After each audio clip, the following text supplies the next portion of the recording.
Good day, Julian Castillo. Happy Valentine's Day! We hope this message finds you. Even though we may not know each other personally, we wanted to take this opportunity to send warm wishes and positive thoughts your way.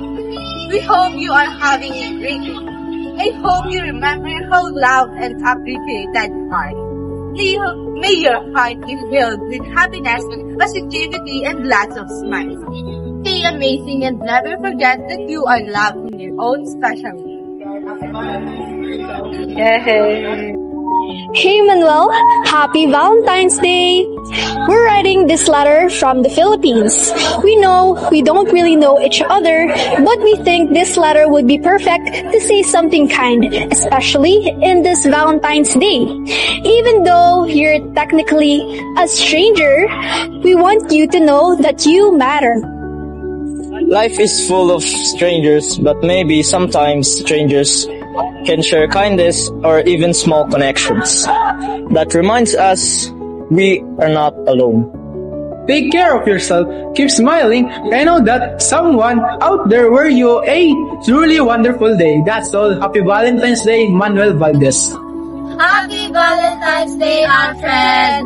Hi, Alfred. We are great students from the Sena City National High School, Philippines. We wish you a Valentine's Day filled of happiness with those people you love the most. We hope that some of the comfort and love finds you, even it's from the heart of the stranger. We wish you all the best and may you find courage in every challenges in life you will face in the future.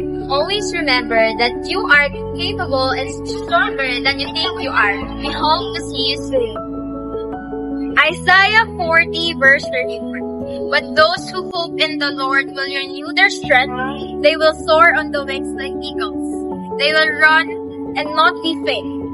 This reminds us to place our hope in God, which revitalizes our energy and motivation. Happy Valentine's Day, Julie! We this much remind you that there are one different type of love and the greatest freedom of love is loving yourself. May you remind yourself that this month of love that you are worthy of being loved and that you are loved, a love that is not loud but true and true. Proverbs 4:22. Above all else, ground your heart for everything you do goes for you. You do not need someone else to feel valued and valued. In fact, you only need yourself. Month of love is not solely for those who has a lover or family, but also for those who has learned how to truly love themselves because others. And if you ever got your heart broken in the past, remember that nothing in life is permanent but change. It is indeed weird how a person can make us feel so loved yesterday and suddenly make us feel the most unwanted person the next day.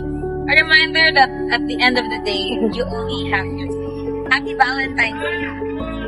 Hi, Marquez. We know that you don't know us yet. Yet, we want to tell you a message. We want to let you know that first, you are so beautiful in your picture. We may not know you in real life, but we want you to know that we are proud of you and that being you is lovely as it's being honest to yourself. You know who you are, so don't let others dictate you. In this month of love, we want to let you know that some people is here to love and support you.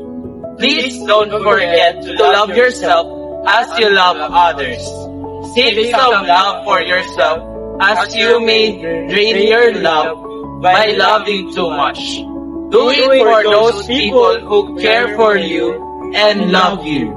Please take care and keep pushing forward. We are still here, the people who will understand you, and we know that people like us also exist there in Canada. Even if you didn't find them yet, I'm sure that soon fate will send them to you. Happy Valentine's Day from students of the Philippines. Happy Valentine's Day, William!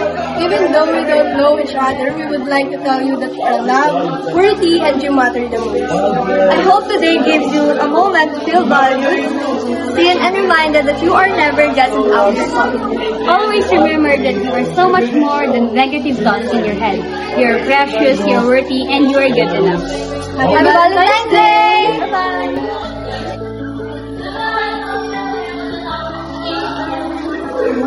Happy Valentine's Day, Orlando. Good day. We hope you are doing well. We are Maki Navarro And Ambo. from LCNHS in the Philippines. We wanted to send a friendly message as Valentine's Day is a special time to celebrate kindness, friendship, and appreciation. In our country, Valentine's Day is not only about romantic love, but also about showing respect and care for friends and people we meet. We think it's a great occasion to connect with others and share positive thoughts. Thank you for taking the time to read our message. We wish you a happy Valentine's Day, filled with good moments and positivity.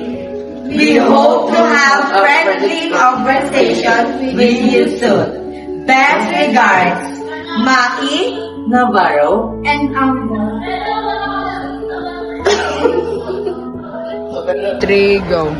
Hello, Roxana. We are grade 10 students from the Philippines, and we just want to remind you to always be confident and be yourself and do what you want.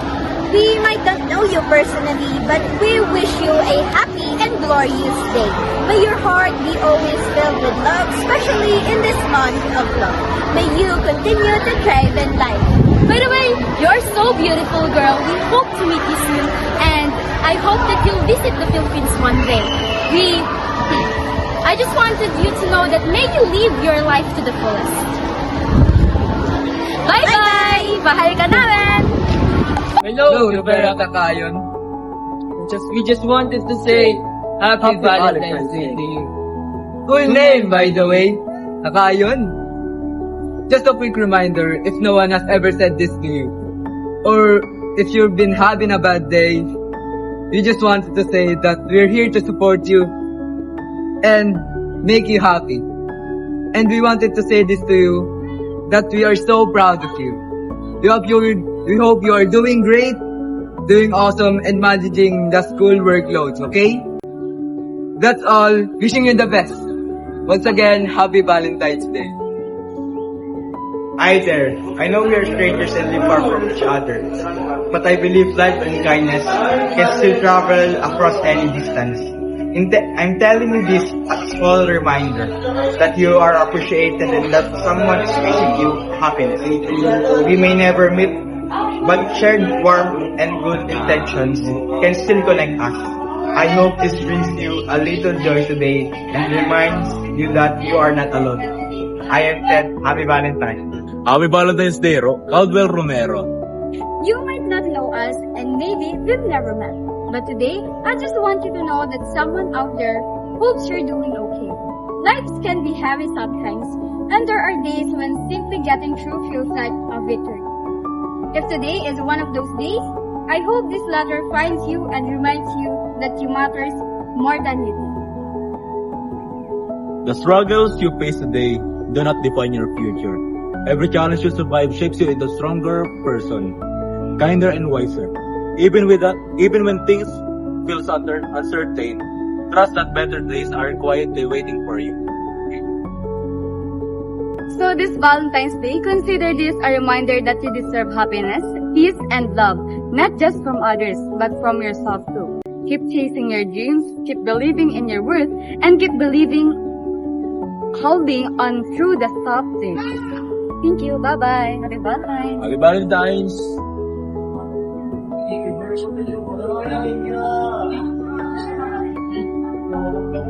Hello, I'm Reyes. I'm Kyle. I'm Salen. I'm Gabriel. And we're from Telcon Business. We're the team M4. Dear Ortiz. Hi Ortiz. I hope this letter finds you well. I know that you've been working hard towards your goal and dreams, and I want you to remind you to be patient with yourself in this pursuit of success. It's understandable to feel frustrated or discouraged when you don't see immediate results or progress. However, success is not always achieved overnight. It takes time, effort, and persistence to reach your desired destination. From Kyle Reyes, Allen, and Gabriel. the great and magnificent. I will then Raimundo from Tan Magnificent. I am Alpedun Villaseñor from Tan Magnificent. As Valentine's Day draws near, my heart feels fuller than ever, knowing I can share this beautiful day. I know we haven't met yet. I wanted to take this moment to send some love. In a world that can sometimes feel cold or lonely, I believe that we all need to know that we matter, that we're thin, and that there's kindness out there for us. Happy Valentine's Day! I'm Christian Daniel Johnson from Tan Magnificent. I'm Ryan Vincent Moreno from Great Tan Magnificent. I am Miguel Ayawa from Tan Magnificent. Even though we may... Dear Rivera plus Juliet, even though we may not know each other, I wanted to share a few words that I hope will bring encouragement and strength to your day. Always remember that you are important and capable of achieving your dreams. There may be times when you feel tired, discouraged, or unsure of yourself. But every challenge you face is shaping you into a stronger and wiser person. Your wrath is not defined as a mistake, but your courage to rise and keep going. There will be days when you feel like what you are doing is not enough. Your efforts matter, even when they go unnoticed. Progress is not always loud. Sometimes it happens quietly through persistence and patience. And do not be afraid to try, and most importantly, do not forget to take care of yourself while working towards your goals. Keep believing in yourself. You have so much potential, and the world needs the light you bring. Thank you. Thank you. Good afternoon. Good evening. We want to say Happy Valentine's Day, Mr. Travis. And we are students from Grade 10 Magnificence, LCNHS. We might not know you, but this upcoming Valentine's Day, we hope you have a great day. On this special day, we want to express our appreciation, not only for the lessons you teach in class, but also for the values and encouragement you give us.